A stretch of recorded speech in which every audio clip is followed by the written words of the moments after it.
Voluntary and Involuntary by Tar, the 17th of July, 1975. As with all things, everything requires a certain amount of preparation. Nothing can be done and fulfilled without appropriate preparation. If, however, this is illogically done anyway, then an involuntary action takes place which can never be of value.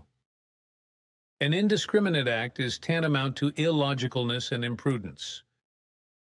And out of such an unintentional act, therefore, only illogicalness can follow.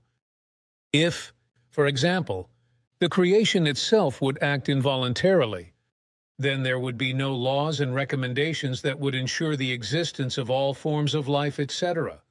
There would be vain illogicalness and thus complete disorder. This means that nothing could exist, not even the creation. For arbitrariness means the free choice of will and thus also the free choice of thinking.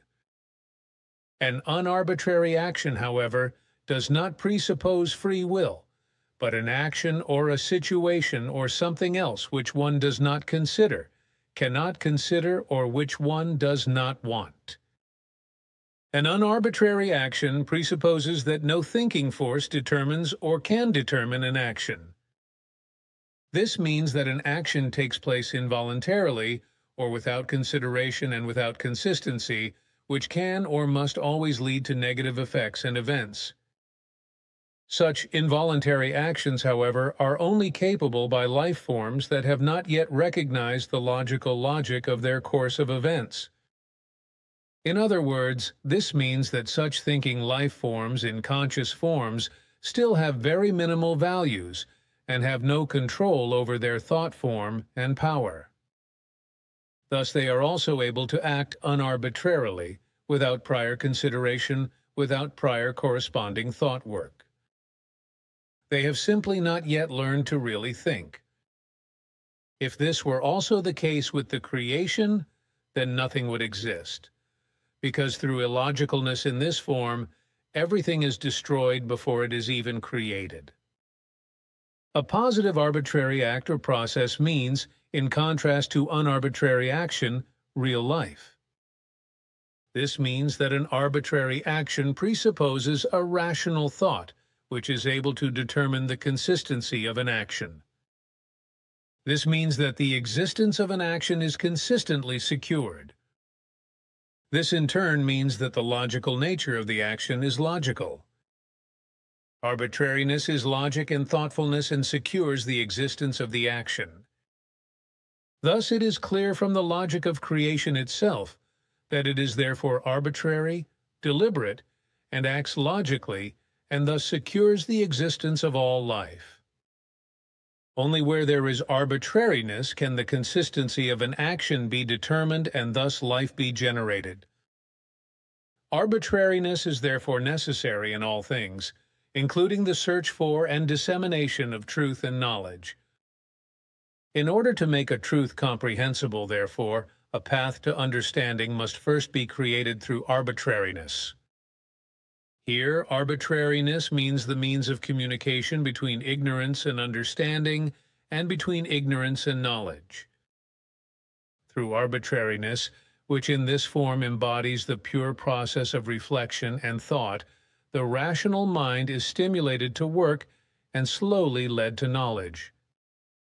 Once the knowledge has progressed sufficiently, further teaching material can be added, which is then actually processed and exploited further arbitrarily, whereby further knowledge is gained. In a course, therefore, arbitrariness is of great importance, for it is only through it that the logical consistency of the course of the teaching is guaranteed.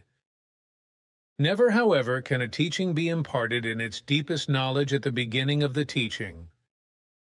Only the necessary preliminary work and introductions follow, in order to gradually penetrate into the center of the teaching and to impart the actual knowledge.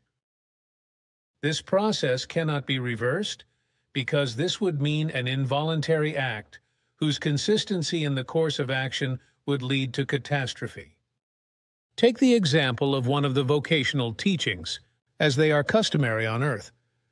If a person of your Earth wants to become a physicist, then he or she cannot immediately deal with the deepest secrets and the deepest knowledge of this profession and immediately learn everything.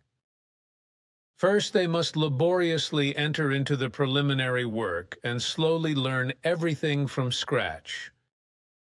Once this has been accomplished and a certain amount of knowledge has been acquired, only then can they deal with more profound things and slowly penetrate into the knowledge center of the profession. The same applies to the spiritual teaching. Therefore, my daughter has not yet reached into the deeper things of spiritual teaching and explanations because first the seed had to be thrown out. This in turn first had to adapt to the soil insofar as it fell on fertile ground. Then everything had to enrich itself with invigorating powers in order to be able to germinate. That means that the teachings and explanations, etc., that Simyase had brought up to that point were and are the foundation stone for the main work that actually only now follows. What has been transmitted so far is, in truth, only the preliminary work through which the Earth humans have to be prepared for the core of truth. So this is an introduction and preparation to understand and grasp the following teaching and explanations. So if Simyase has so far only spoken in negative form about the earthly religions, then this has its justification in the fact that thereby the earthly human had to be made aware of the falseness and unreality of their religions, because these are malicious and unreal in every form, as this is not the case elsewhere in these forms on the worlds known to us in this universe. When we speak of earthly religions, then, they are meant in their negative forms as they exist on Earth and find their applications and effects. Religions in this sense are a deadly danger not only on Earth or for the human beings of Earth, but they also harbor deadly dangers for other worlds in this universe. Religions, in the sense in which they exist on the Earth, are indeed unique in the realm of the universe as we know it, and we find no equal in any realm. As a deadly danger, false religions dominate Earth humans and thus the whole planet, and have been stunting your world in terms of consciousness for thousands of years. All progress in consciousness is blocked by these religions and cannot progress. The evolution of consciousness, and thus also the evolution of the spirit of Earth humans, is hindered by the false teachings of the religions.